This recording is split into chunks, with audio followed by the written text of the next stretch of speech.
untuk memberi motivasi agar anak-anak itu bercita-cita besar. Kemudian cita-cita ini terbreakdown dalam sebuah jawaban dari anak-anak yang lahir atau di tahun 80-an. Ketika seorang anak itu ditanya cita-citanya, pengen jadi apa? Biasanya jawabannya itu pengen jadi dokter atau insinyur atau jadi presiden gitu. Namanya saja anak-anak. Tapi kalau ibu dan bapak memperhatikan jawaban anak-anak sekarang di dunia yang semakin instan ini, cita-cita anak-anak pun juga pengen yang instan. Ibu bisa bedek apa cita anak-anak zaman sekarang. Anak zaman now yang katanya anak zaman apa ya ini di masa-masa 4.0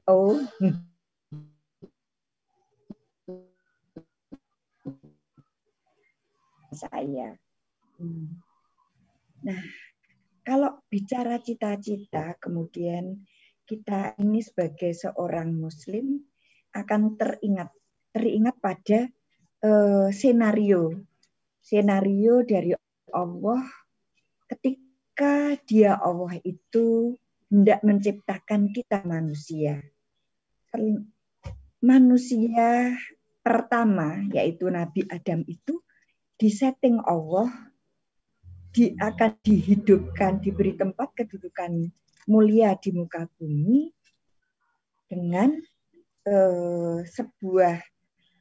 dengan berbagai macam ujian, lika-liku hidup, agar dia itu menjadi seorang khalifah fil ardh, menjadi pemimpin di muka bumi. Di mana bekal awalnya itu adalah allama Adamal asma'ah. Jadi mengajarkan, Allah membekali Nabi Adam, mengajarkan nama-nama kepada beliau. Tidak dengan model yang lain. Nah, kalau anak-anak kita terus yang hidup di dunia instan itu, kemudian cita-citanya memilih yang instan-instan, siapa nanti yang akan bertanggung jawab untuk menjadi khalifah fil ardh yang dia itu bertugas untuk memakmurkan dunia, memberi nilai tambah kepada bumi, memberi nilai tambah kepada semua sumber daya, agar kehidupan itu terus berlangsung dengan meningkat kualitasnya. Jadi anak-anak yang kita harapkan menjadi khalifah fil ardh itu semestinya kita bawa mereka agar menjadi manusia-manusia yang kuat, manusia-manusia yang mampu kuat menghadapi kesulitan hidup di dunia, sehingga dia itu tidak menjadi beban orang lain, mampu menyangga kehidupan secara mandiri. Kalau ada kumpulan manusia mandiri, akhirnya menjadi bangsa yang mandiri. Tidak semua kebutuhan hidupnya itu disupport oleh orang lain. Ini harapan kita, harapan kita semua yang ini sejalan dengan apa yang disenariokan Allah terhadap sosok makhluk yang bernama manusia itu. Nah, ibu-ibu dan bapak sekalian, nah menggapai itu semua itu ternyata tidak cukup hanya anak-anak kita itu kita ajari ilmu-ilmu tentang dunia. Tapi kedua ilmu itu harus dikolaborasikan. Di rumis ini Rumis itu kalau melihat tagline-nya, Rumis itu adalah rumah infak sodakohnya wali murid Bias, di mana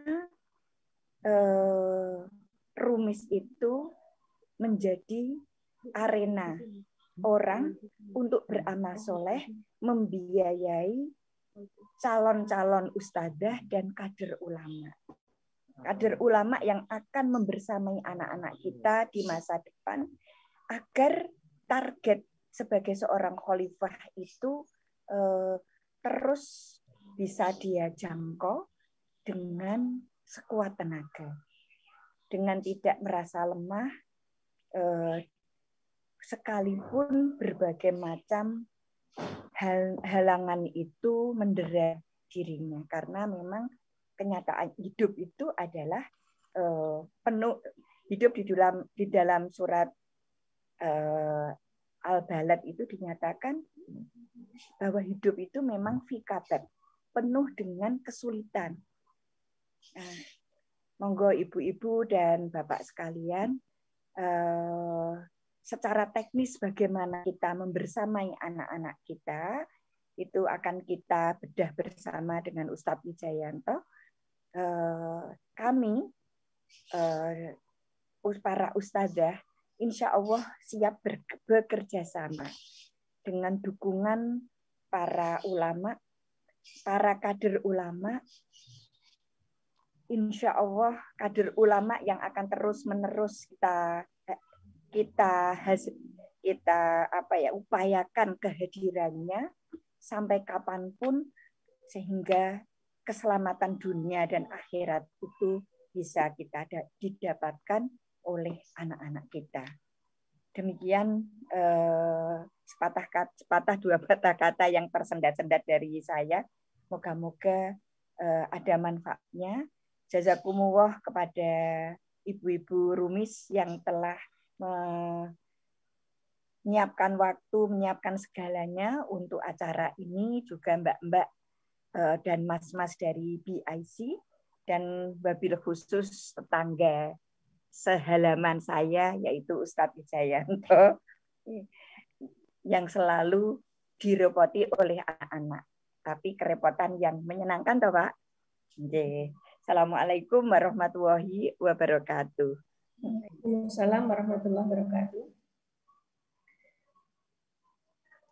Terima kasih kepada Bu Lili yang telah memberikan sambutannya, mengingatkan kita sesungguhnya cita-cita sebagai kaum muslimin, sebagai orang yang beriman adalah cita-cita untuk memakmurkan bumi. Terima kasih ingatannya Bu Lili, sehingga ini akan menjadi acuan bagi kita dalam mengarahkan buah hati kita semua, anak-anak kita, untuk bercita-cita yang menjadi bagian dari khalifah fil ardh. Acara selanjutnya adalah sambutan. Sambutan yang kedua akan disampaikan oleh Ketua Rumis Bias Jogja kepada Ibu Sekarjati Pratitasari. Kami persilahkan. Monggo Mbak Tita. Matur nuwun Bu Mulat. Assalamualaikum warahmatullahi wabarakatuh. Waalaikumsalam warahmatullahi wabarakatuh. Sekali lagi jazakillah kepada Bu Mulat. Ini beliau ini adalah senior saya di BIAS sebagai wali siswa, dan juga super senior di Rumis, karena beliaulah salah satu perintis dari berdirinya Rumis. Kami ini yang sekarang jadi pengurus kan hanya meneruskan gitu. Nah, dan menambah banyak. Insya Allah. Yang penting tetap untuk misi dan visi dari Rumis, Bu Mulat, Bismillah lah pokoknya. Jadi semangat, Insya Allah. Sebelumnya saya mintakan izin untuk mewakili teman-teman. Jadi ada beberapa teman di Rumis sebetulnya. Ini kebetulan pas bagian tugas saya untuk berada di sini saat ini untuk berusaha menjelaskan Rumis itu. Sebelumnya minta maaf kalau nanti ada beberapa kekurangan. Mungkin bisa diputarkan foto-foto pada admin.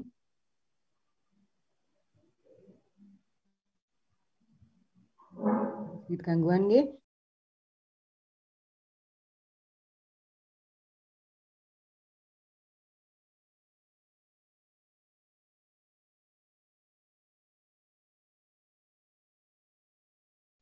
yang lekat dengan Rumis itu sepertinya Baksos dan GS, nggih. Karena di medsos juga yang banyak terekspos memang untuk kegiatan Baksos dan GS. Nah, itu seperti yang sudah ditampilkan di slide. Ada beberapa foto, ini memang kegiatan Rumis yang terpokok adalah Baksos dan GS yang diadakan 2 kali dalam 1 tahun, yaitu Ramadan dan akhir tahun. Untuk jelang Ramadan itu untuk kalangan masyarakat di sekitar sekolah bias, dan untuk akhir tahun itu adalah untuk masyarakat di luar. Ini kita kemarin sudah keliling 5 kabupaten dan kota madya di daerah istimewa Yogyakarta. Nah, yang bisa dijelaskan di sini sebetulnya Rumis ini tidak sebatas mengadakan Baksos dan GS, nggih. Slide PowerPoint-nya, Mas. Mungkin pertanyaan besar sebetulnya apa sih Rumis itu? Kenapa mengadakan Baksos dan GS?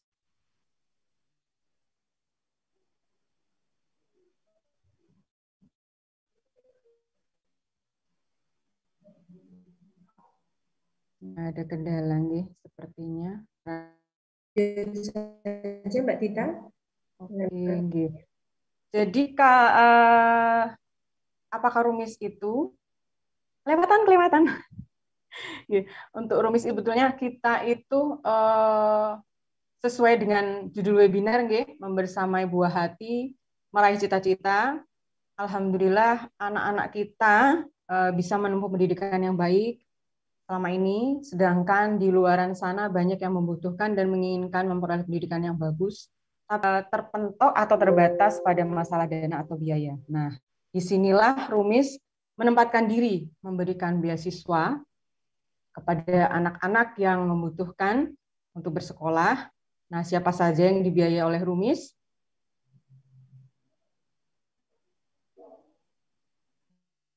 Ini tadi sudah kelihatan, anak-anak yang berkomit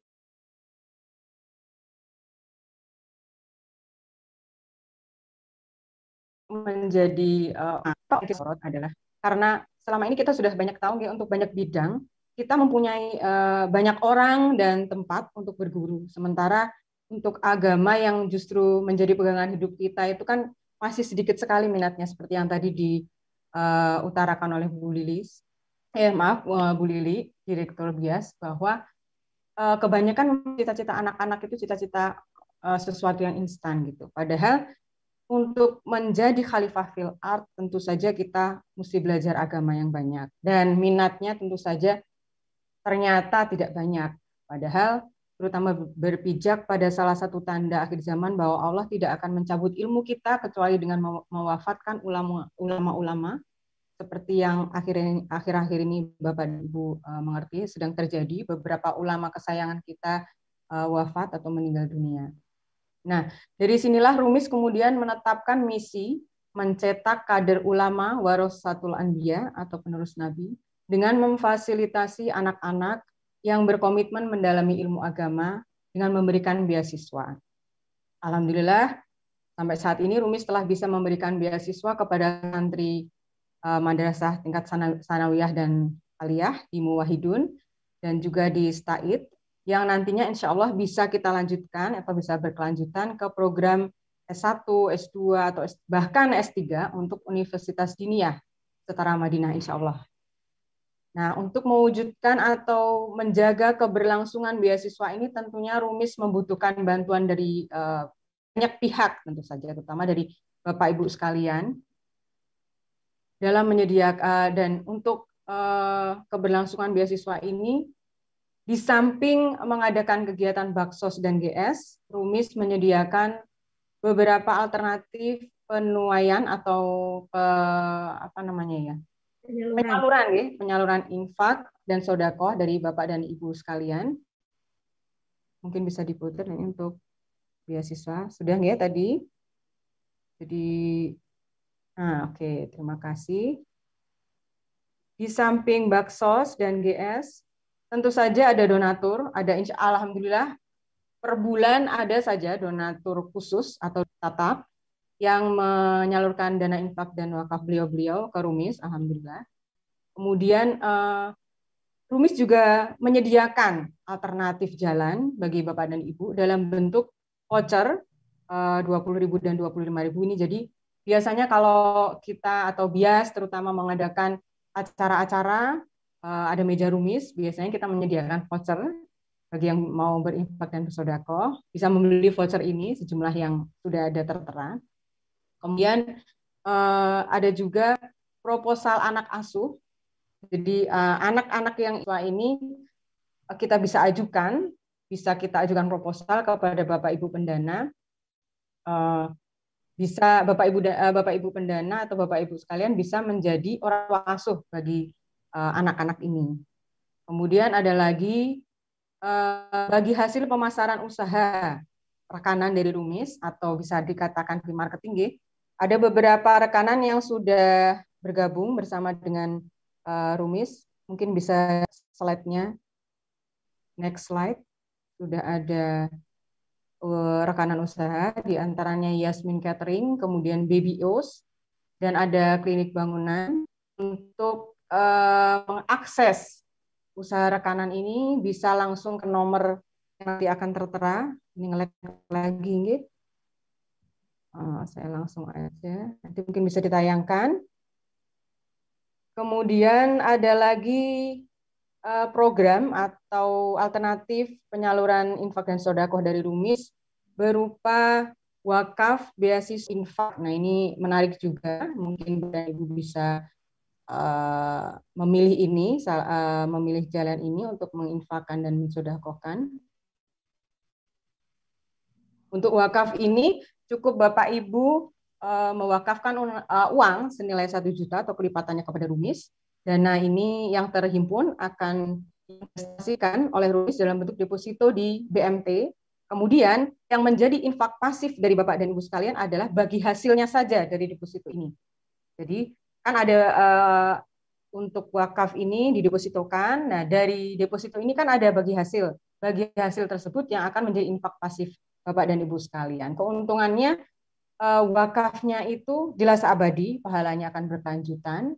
Kemudian praktis hanya untuk anak-anak penerima beasiswa ini. Jadi insya Allah bisa dipertanggungjawabkan. Ada kontrak, ada screening. Dan alhamdulillah sampai sekarang ada 7 anak-anak yang kita biayai di Muwahhidun. Paling tinggi SKIT berapa, Mbak? Yang SKIT sampai sekarang belum ada lagi mengajukan baru. Tapi insya Allah nanti akan ada screening lebih lanjut untuk memasukkan kembali. Kalau yang Muwahhidun insya Allah ada 7 di MTS dan MA, 7 di MTS dan 1 di MA. Mungkin untuk lebih detail karena kalau dijelaskan panjang dan lebar nanti Ndek Ustadz Wijayanto setelah konten syuting malih nanti akan ada teks bawah untuk info Rumis. Bisa menghubungi Ibu Trisni atau Bunda Trisni, beliau adalah bendahara dari Rumis untuk info yang lebih detail.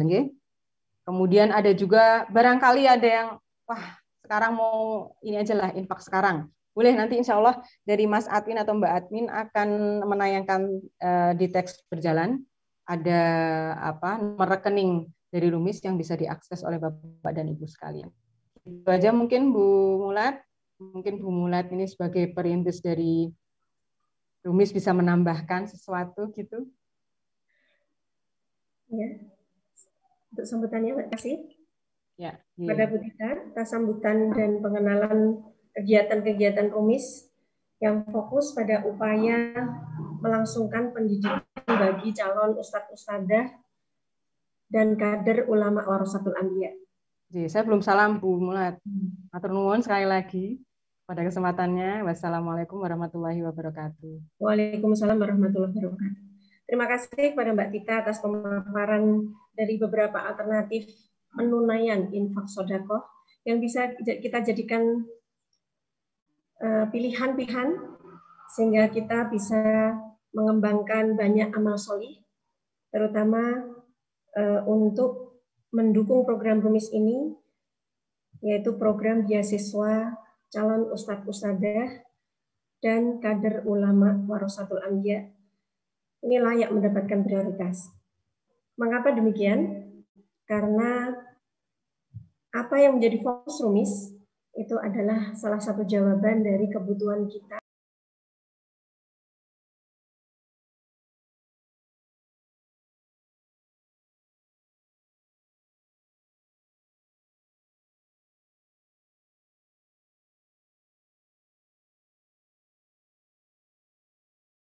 Satul Anbiya, pewaris Nabi, akan menjadi tempat yang tepat untuk bertanya putra-putri kita di masa kepemimpinan mereka.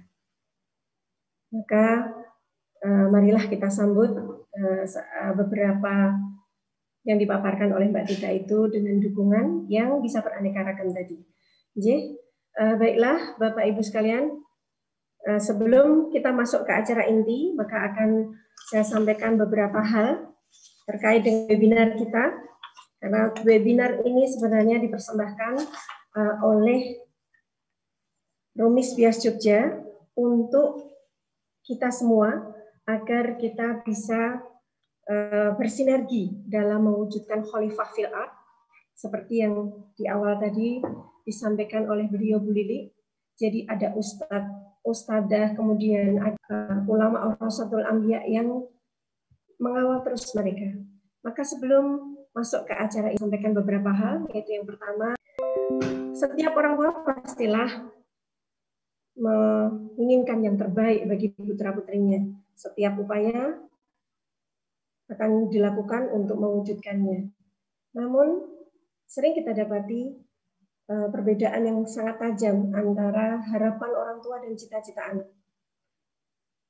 Orang tua dengan latar belakangnya menginginkan anaknya untuk berprofesi sebagai polisi, dokter, mungkin seperti yang disampaikan oleh Bu Lili di awal tadi, karena latar belakangnya demikian.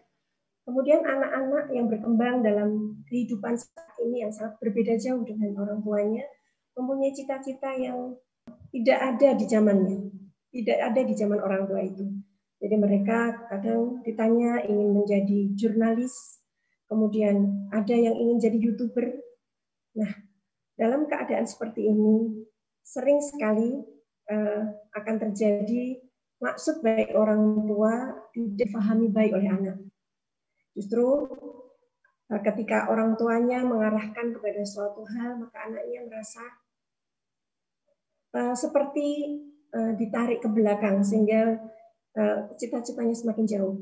Orang tua bermaksud mencerahkan dengan kisah-kisah, malah anaknya merasa dirinya semakin buram menatap masa depannya. Sering orang tua merasa hal ini menguatkan anak saya, ternyata justru melemahkan. Maka kondisi membersamai itu menjadi sangat sulit.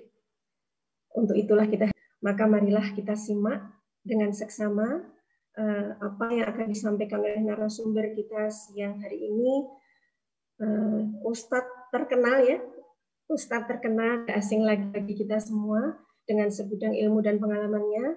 Maka marilah kita simak pemaparan materi webinar parenting membersamai buah hati meraih cita-cita oleh Ustadz Wijayanto. Kepada Ustadz Wijayanto, kami persilahkan.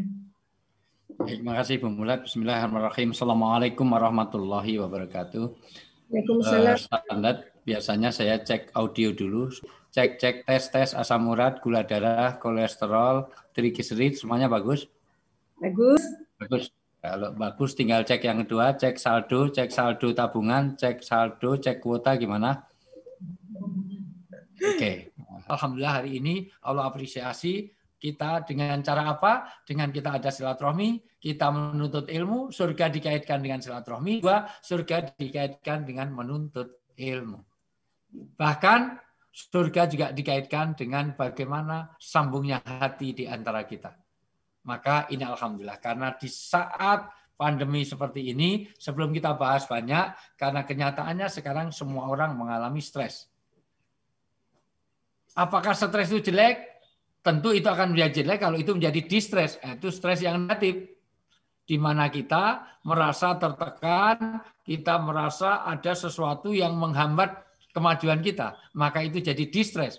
Maka kita harus jadikan eustress. Kenyataannya tidak bisa dipungkiri, sekarang ibu tidak sekedar jadi ibu rumah tangga, tapi harus jadi guru bagi anak-anaknya. maka menambah rutinitas pekerjaan. Tentu akan semakin lelah, semakin sibuk, stres. Kadang-kadang bukan masalah kepada anaknya, justru anak mertua yang sulit untuk dirawat. Artinya melayani anak sendiri itu gampang, melayani anak mertua. Apalagi kalau suaminya, waduh, Masya Allah, luar biasa. Yang biasa pergi, sekarang di rumah terus, itu banyak masalah. Itu.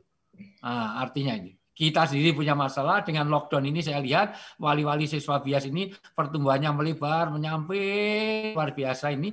Ini karena lockdown ini malah justru nanti begitu sudah dibuka, dilonggarkan nggak bisa keluar karena pintunya nggak muat. Oke, pertumbuhannya melebar, menyamping luar biasa. Gendut, gembrot luar biasa. Dari segi pelajar, mahasiswa, dari orang-orang yang sedang belajar sekarang juga mengalami stres karena tuntutannya menjadi berat. Dari guru, karyawan, dosen tidak mengalami tuntutan yang luar biasa, meskipun nanti ada positif dan negatifnya. Kenapa? Karena kenyataannya semua manusia sekarang ini mengalami krisis. Kenapa mengalami krisis? Karena corona ini datangnya unintended, sesuatu yang tidak dikira, tidak diduga, tidak pernah di-planning, datangnya secara tiba-tiba, tidak ada, ini unintended, sesuatu yang kita tidak ada persiapan. Maka tidak ada satu negara pun yang membuat persiapan untuk corona. Hari ini tidak ada satu orang yang siap dengan corona. Pada kenyataannya kita mengalami volatilitas yang luar biasa. Volatility itu artinya satu hal yang mudah sekali berubah. Jadi kita itu mengalami 4 kondisi. Satu, kondisi yang serba berubah dengan cepat dan labil, semuanya serba tidak pasti.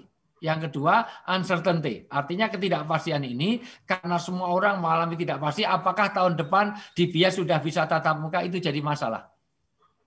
Apakah orang sudah jangankan sudah divaksin, kesehatan kita sudah pasti? Belum. Nyatanya Bupati Sleman habis divaksin malah kena. Sudah 2 kali vaksin masih juga kena corona. Efikasinya cuma 65% yang divaksinkan, sehingga ini jadi tidak masalah. Apalagi keamanan juga masih tidak pasti. Jangankan kok Brompton, jangankan Evenhon itu. Sepeda, ya Allah, sepedanya kita lihat sepedanya cuma sepeda poligon saja. Anaknya Profesor Budi UGM itu disiram air keras. Jangankan sepeda yang agak mahal, janda bolong, tumbuhan janda bolong, mohon maaf, tanaman janda bolong, semua janda ya bolong, kalau nggak bolong nggak bisa bernapas. Ditaruh di pagar depan rumah aja hilang. Itu. Makanya di depan sotonya Mbak Mulat tidak ada pohon-pohon itu, karena kemana? Rumputnya udah tinggi-tinggi aja nggak dipotong nih rumahnya. Kenapa? Karena sekarang ini keamanan sudah tidak pasti. Artinya apa? Semua orang mengalami ketidakpastian, maka ini mengalami complexity. Complexity ini artinya, mohon maaf, semua orang saling berkait karena semua ini faktor satu dengan yang lain sangat berkait. Kelihatannya ini masalah kesehatan, tapi berkaitan dengan ekonomi, berkaitan dengan pendidikan, berkaitan dengan anak-anak di pondok. Nyatanya sampai hari ini semua orang tidak yakin dengan di pondok, padahal di rumah tidak jauh lebih nyaman, lebih baik untuk anak-anak kita. Bagaimana setoran hafalannya? Saya yakin murojaahnya tidak berlangsung dengan baik. Di rumah insya Allah anak kita ini itu orang tuanya bagaimana menerima setoran? Wong anaknya jauh lebih banyak hafalannya daripada orang tuanya. Anaknya 3 juz, mohon maaf orang tuanya cuma trikul, kulhu, kulau, ina, taina. Hari ini, mohon maaf, wali-wali santri bias jauh lebih pinter, lancar bacaannya itu anak-anaknya daripada orang tuanya. Biasanya orang tua nyimak bacaan anak, sekarang balik. Anak-anak bias ini anak yang menyimak bacaan orang tuanya. Dilihat dari wajah-wajahnya, wajah-wajah baru Iqra jilid 3, jilid 4. Ini mohon maaf, wali-wali santri ini. Apalagi kita mengalami ambiguitas, artinya ambiguitas kita ini bahwa semuanya tidak yakin. Asalnya corona ini dari mana dan cara penerbangannya, nyatanya sampai sekarang orang tidak. Dengan demikian kita jangan sampai mengalami loss of control. Dari segi daan, tidak hanya jualan soto, bakmi, tidak hanya bangunan saja. Mohon maaf, tidak hanya servis bangunan saja, semua terdampak. Sekarang 32 juta orang yang terlibat di UMKM, 32 juta terdampak secara negatif, bahkan semuanya kolaps. Hanya 5% saja yang tumbuh. Satu, bisnis alat kesehatan. Kedua, kaitannya dengan virtual medsos. Ya, yang ketiga, kaitannya dengan kuliner tertentu. Tapi kuliner-kuliner yang biasa juga luar biasa itu terdampak. Karena semuanya serba berubah. Dulu kalau Mbak Mulat pergi, lihat tasnya Tita, lihatnya Mbak Mulat, tasnya, mohon maaf, tasnya Bu Lili, minimal ada parfum kecil. Sekarang isinya hand sanitizer. Dari sisi ini sekali lagi, apa? Orang datang kepada mertua, orang tua itu sesuatu yang diharapkan. Kenapa? Karena kedatangan anak itu bagian dari sungkem. Sekarang seluruh desa-desa Jogja ditulis dilarang mudik, dilarang mudik. Mosok anak mau ketemu orang tua aja dilarang. Sekarang membawa penyakit tiba luar biasa. Dulu ketemu jabat tangan, bagian dari menghilangkan dosa. Kalau kita berjabat tangan. Sekarang mohon maaf, salamnya salam namaste, salamnya dari jauh segala macam. Ketemu itu semuanya bukan jabat tangan, malah angkat kaki. Jangan deket-deket. Mohon maaf, dulu senyum itu ibadah. Hadisnya jelas. Sekarang yang bermutu, bermuka tua. Usianya masih milenial, tapi wajahnya kolonial. Milenial itu anak-anak kita.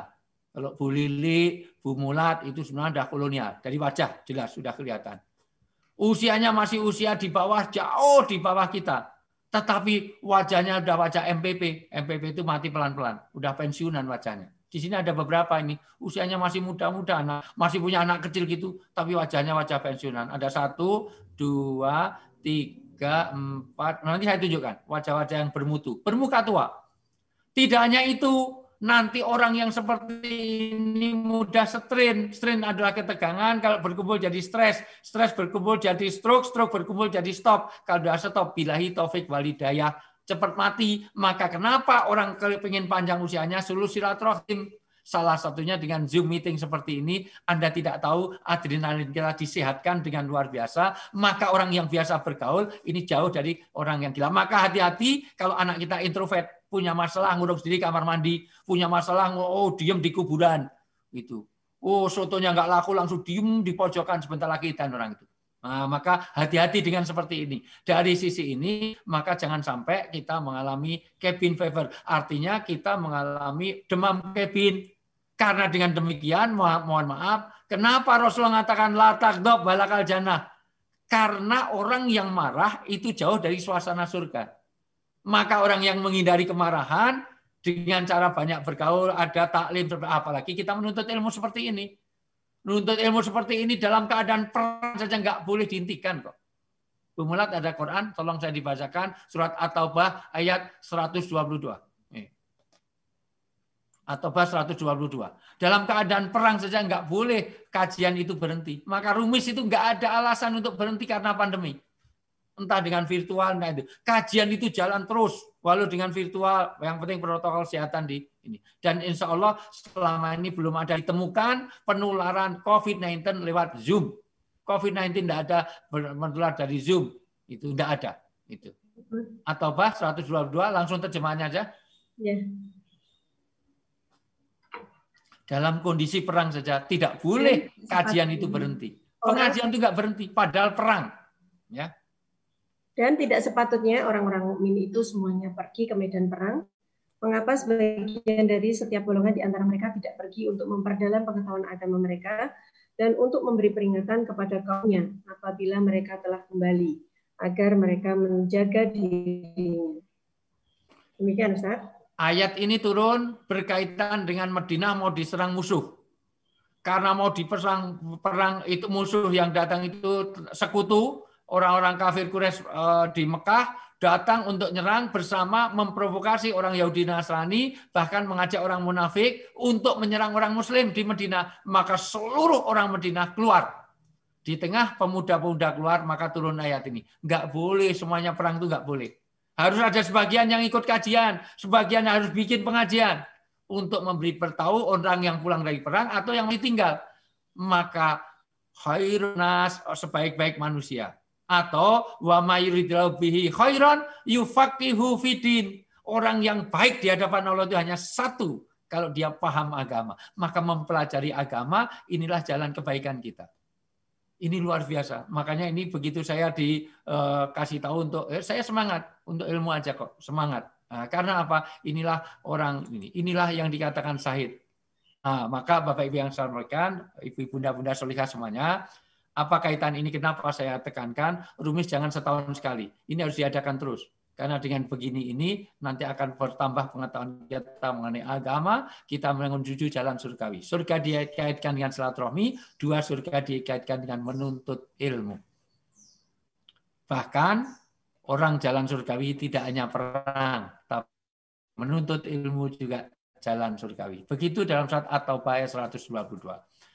Hari ini kita ingin bicara tentang wujud dari doa As-Saffat ayat 100, Robbi habli minas solihin. Tolong dicatat baik-baik. As-Saffat ayat 100 mengajarkan kita bagaimana doa menjadi anak-anak yang soleh. Ingat, bagaimana anak kita jadi anak soleh. Bukan anak Al-Azhar, bukan anak Budi Mulia. Anak soleh. Paham ya maksud saya? Jadi doa kita adalah Robbi habli minas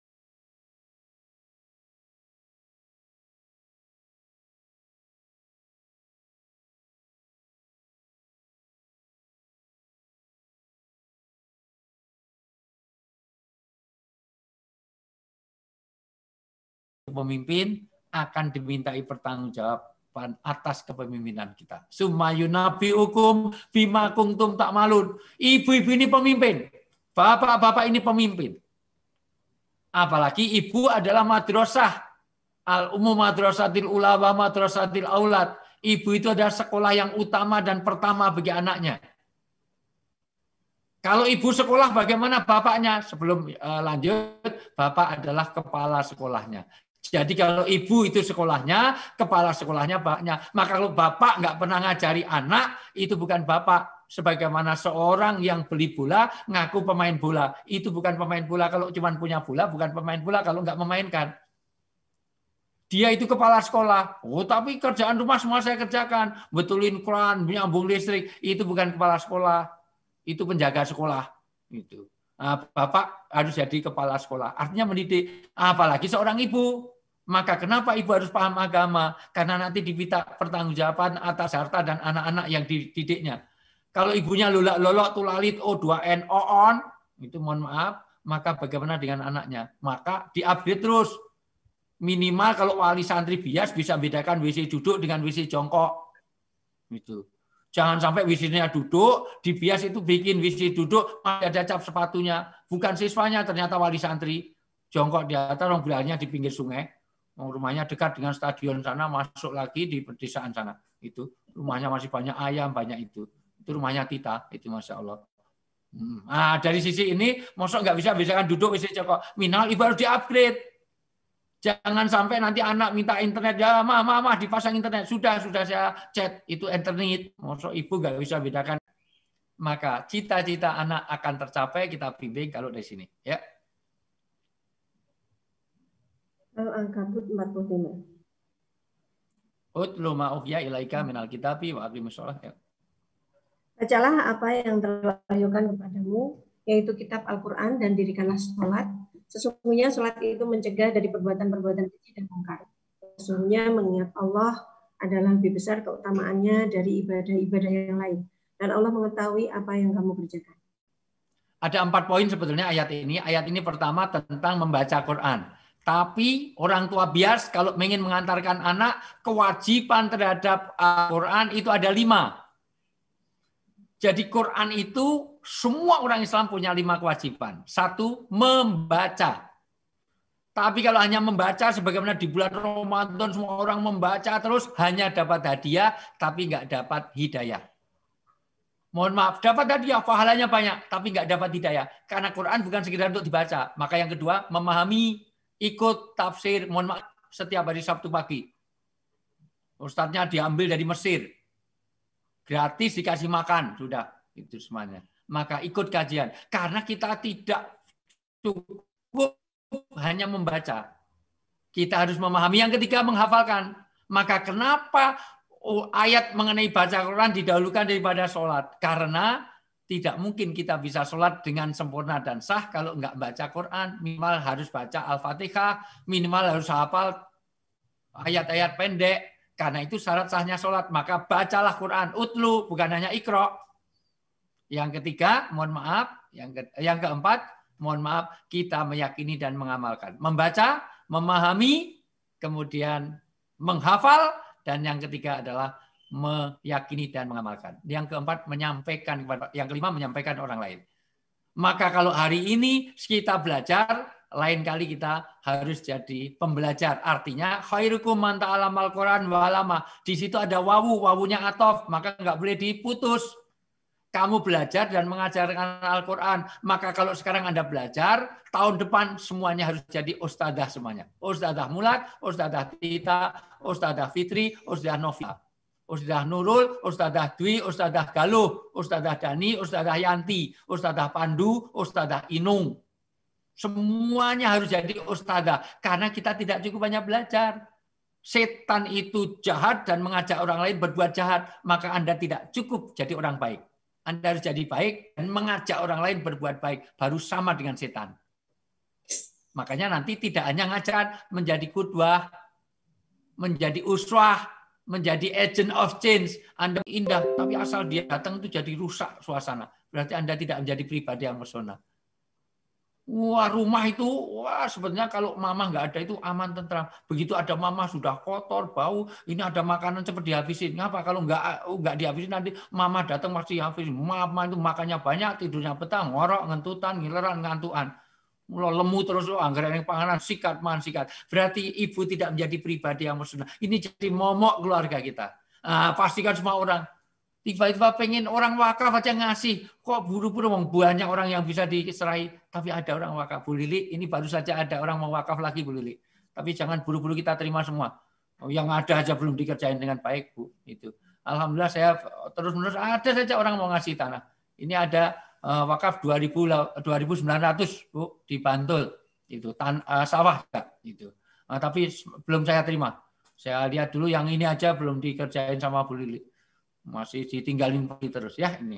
Jadi sekali lagi ibu-ibu semuanya, Rumis, mohon maaf, jadikan Rumis ini menjadi pribadi yang mempesona. Semua orang bisa dan potensi itu luar biasa. Sedekah beras saja, ini saya termasuk di endorse di sedekah beras. Sedekah beras saya bisa 52 ton sebulan. Setiap bulan kita bisa bagi-bagi beras 52 ton. Hanya dengan 25.000 itu semuanya. Bahkan Anda lihat di Masjid Muslim United. Setiap hari dia ada 5.600.000 rupiah. Setiap hari ada orang infak ke situ. Setiap hari. Dan siapa yang sholat di Masjid Muslim United 3 kali makan gratis. Tis. Asal sholat jamaah di situ. Sholat subuh, habis sholat subuh ada sarapan. Sholat maghrib, setelah itu ada makan siang. Makan malam. Sholat duhur ada, dan itu cukup dengan 1.000 rupiah. Donaturnya sehari 1.000 rupiah. Mosok kita nggak kuat 1.000 rupiah sehari. Dan nyatanya sehari bisa begitu. Jadi rumus harus lebih dari itu. Ada saya mosok nggak bisa ini. Jual saya gitu. Atau perlu cari wajah-wajah yang melankolis yang biar banyak nyumbang. Atau gara-gara malah ada wajah saya jadi semuanya nggak mau nyumbang. Oh, ada itu. Kalau gitu cari orang anggota rumis yang melo-melo ya gitu. Nanti wajah-wajahnya yang jelek-jelek ya, kasihan itu banyak nyumbang. Dari sisi ini sekali lagi, mohon maaf, maka ketika orang meninggal, ini kaitannya dengan madrasah ya, musola ya. Rumah harus jadi satu jadi baca Quran, yang kedua didirikan sholat. Karena sebab sholat ada di rumahnya, kecuali sholat wajib bagi laki-laki, tapi selebihnya ada di rumahnya. Karena dengan sholat, kenapa sholat dikaitkan dengan kemaksiatan? Maka kalau orang berbuat maksiat, lihat sholatnya pasti nggak beres. Maka sholat dikaitkan dengan tanha anil faksai wal mungkar. Maka lihat anak-anak yang nakal.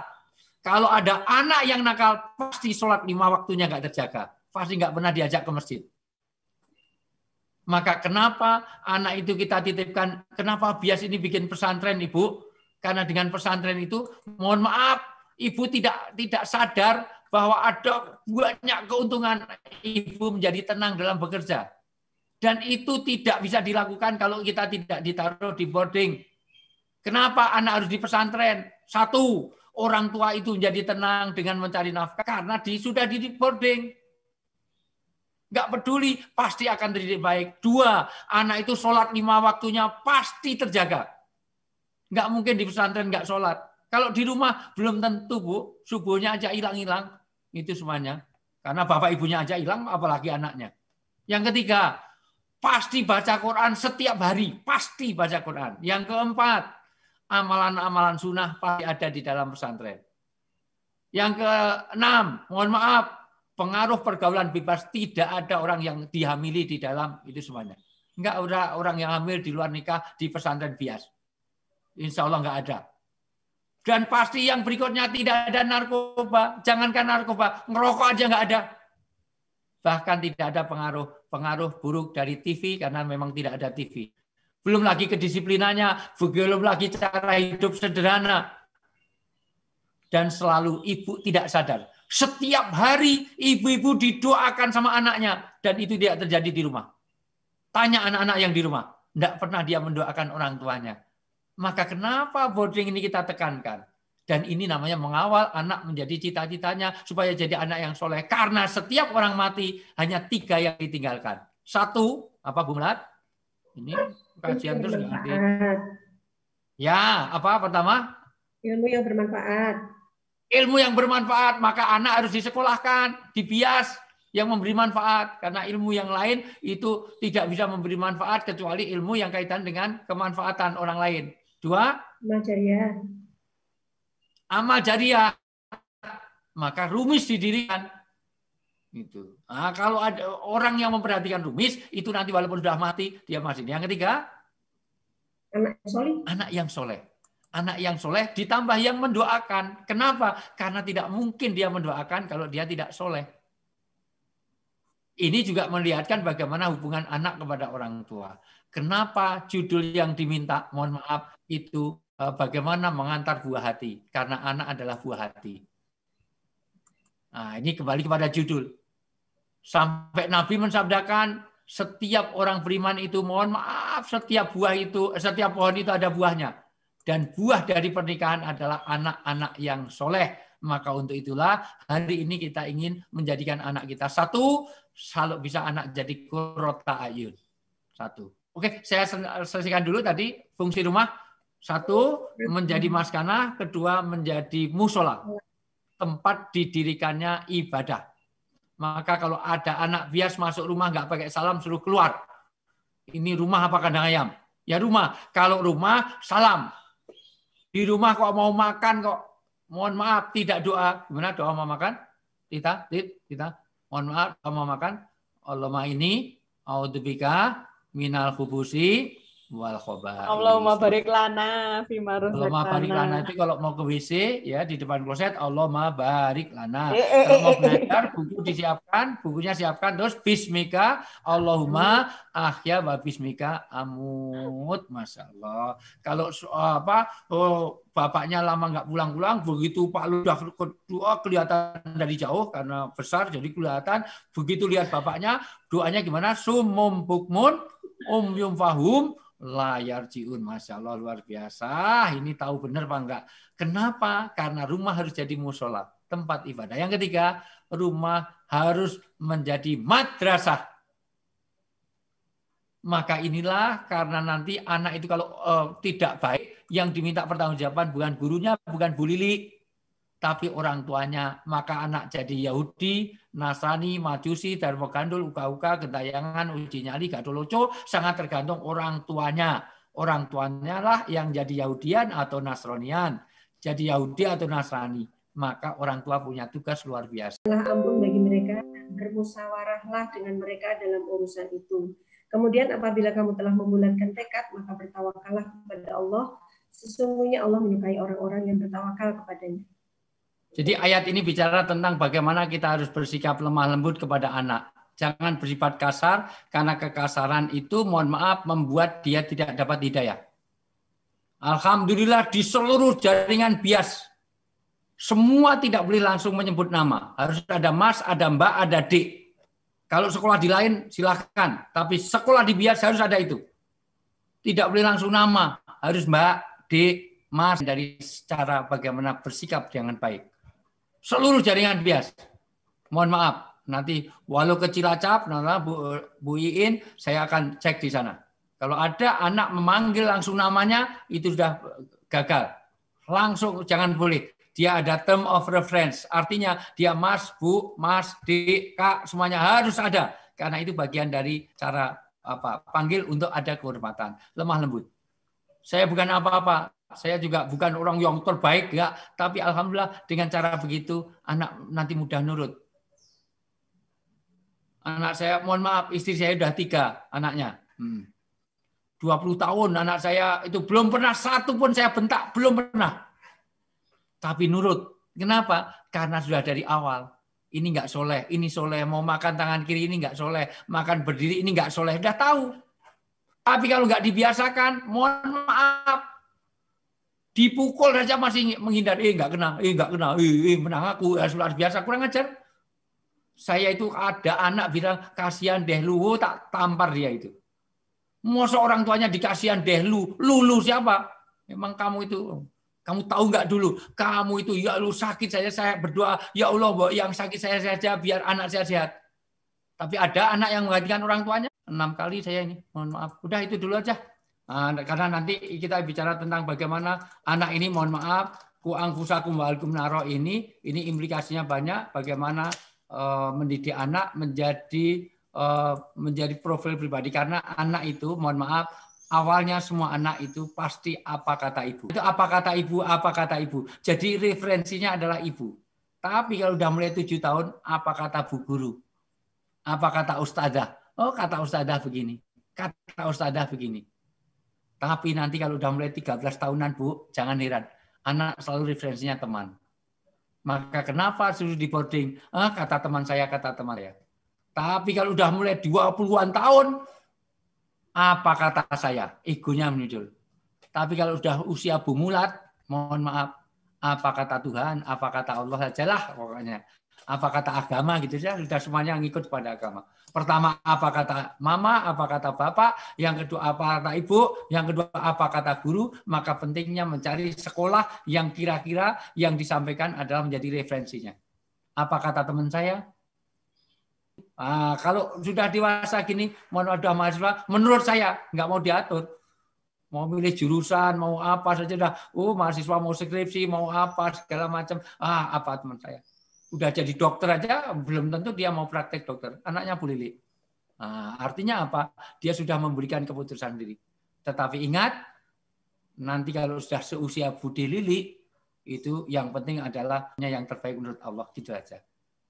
Itulah, maka nanti ada beberapa panduan dasar, ada keteladanan, bagaimana kesisinan waktu, dan bagaimana bersikap adil, dan bagaimana memenuhi hak-hak anak, tidak sekedar melahirkan, memberi nama, tapi bagaimana mendoakannya, memaafkannya, supaya anak salimul akidah, sohihul ibadah, matinul khalik, qawiyul jisim, dan seterusnya. Oke, sudah panjang lebar, biar sengaja, karena jam 3 saya ada Zoom lagi, gitu.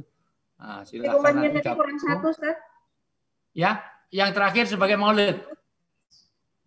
Ya, rumah sebagai maulid, yaitu tempat tumbuh kembangnya 3 rongga.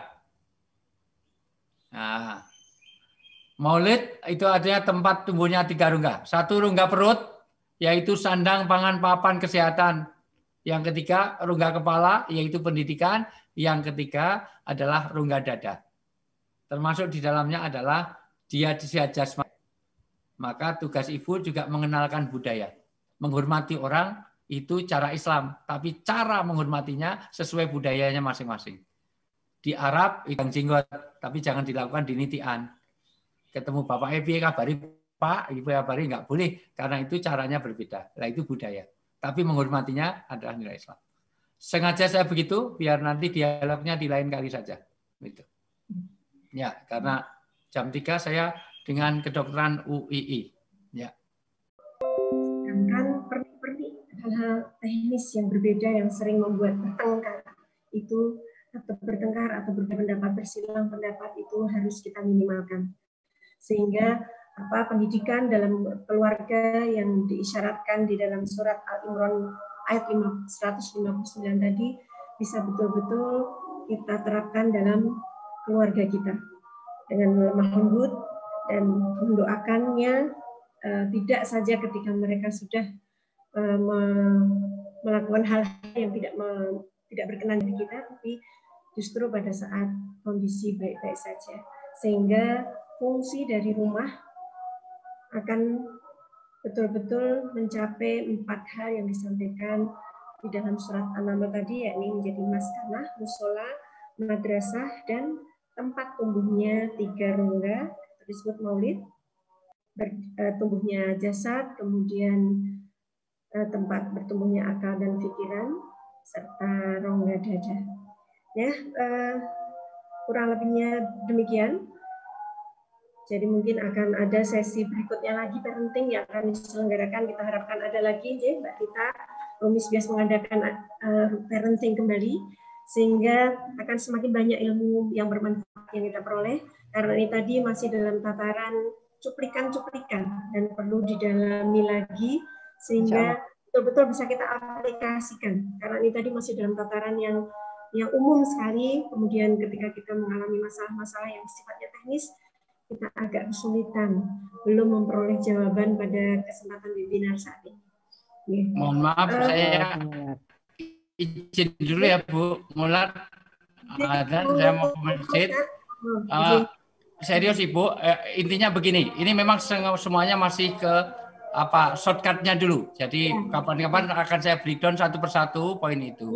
Karena nanti silakan Bu Lili. Mohon maaf, saya itu sempat didatangi Bu Lili oleh orang tua yang membawa anaknya karena anaknya menjadi kebingungan luar biasa, anak SMA. Nanti Bu Lili biar bercerita.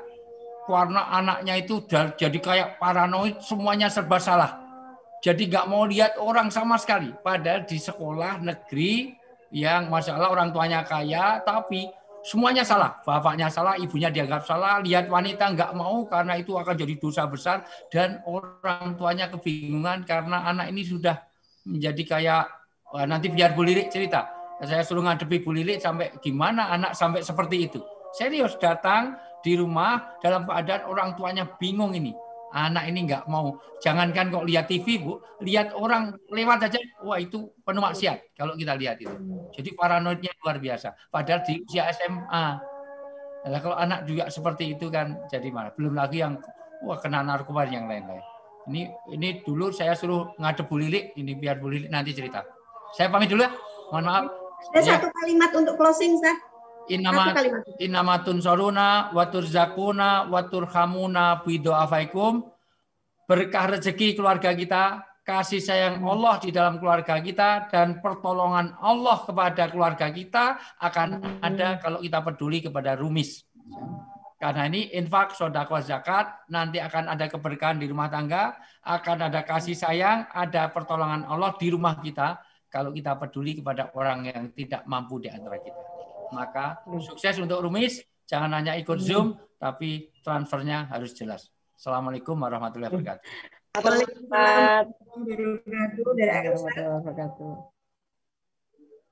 Ya, baiklah. Acara selanjutnya adalah penutup. Namun sebelum acara ini ditutup, silakan ikuti perkembangan update kegiatan Rumis Bias Jogja. Bu Lili biar bikin closing dulu, Bu Lili. Ya. Oh, baiklah.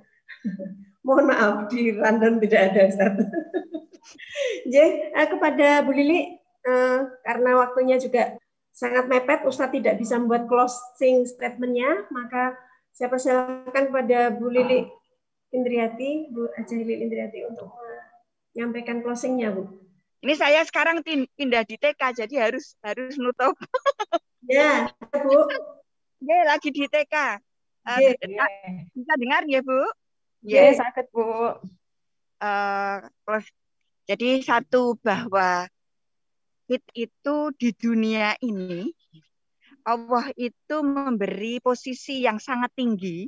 Jadi settingnya, skenarionya Allah itu kita diberi posisi yang tinggi, yang yaitu sebagai khalifah fil ardh.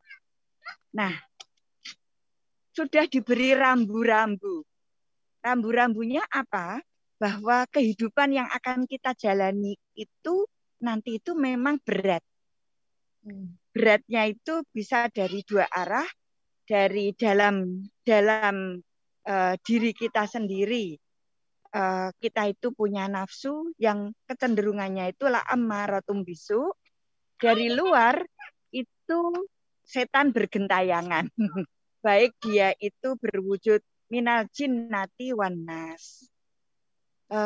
Sementara tadi nggih, kita itu settingnya desain Allah untuk kita, ini kita itu akan menjadi ahsanita taqwim, sebaik-baik makhluk. Sebaik-baik makhluk itu bagaimana? Ya tadi sebagai khalifah fil ardh.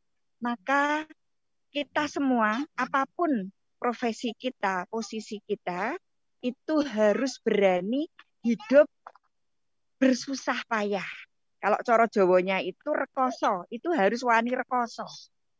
Bukan menderita, bukan menderita. Tapi kita itu memang harus berani bekerja keras, menanggung resiko dan sebagainya.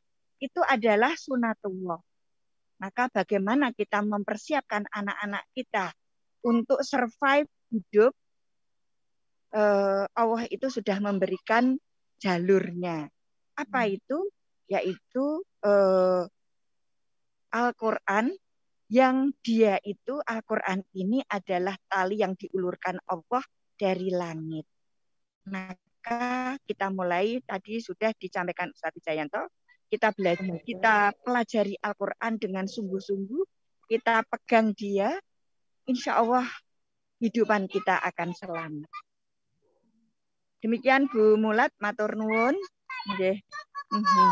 Matur nuwun Ibu, jazakumullah atas closing-nya yang akan menjadi awal. Insya Allah nanti Rumis akan tambah bersemangat lagi untuk mengadakan parenting berikutnya. Jadi parenting menjadi orang jilid tua kedua dan jilid kesekian. Ya, insya Allah ini hanya awal, sehingga banyak sekali mohon maaf pertanyaan-pertanyaan yang sudah masuk tapi belum bisa dijawab oleh narasumber kita pada siang hari ini. Insya Allah kita bertemu kembali di acara parenting yang akan datang dari Rumis Bias. Semoga waktu dan tempatnya pun semakin luas sehingga banyak sekali hal-hal yang bisa didiskusikan. Mungkin info untuk kelanjutannya bisa di grup WA yang sudah diikuti Bu Mulan. Oh, ya, kepada peserta yang sudah masih bergabung dalam grup WA nanti akan diinformasikan oleh admin kelanjutan dari parenting sesi 1 ini. Ini baru sesi 1 ya dari Rumis ya, Mbak Tita ya. Insya Allah. Ya, kita tunggu berbagi ilmunya kembali sehingga mempertajam apa-apa yang sudah disampaikan Ustadz Wijayanto pada kesempatan siang menjelang sore ini.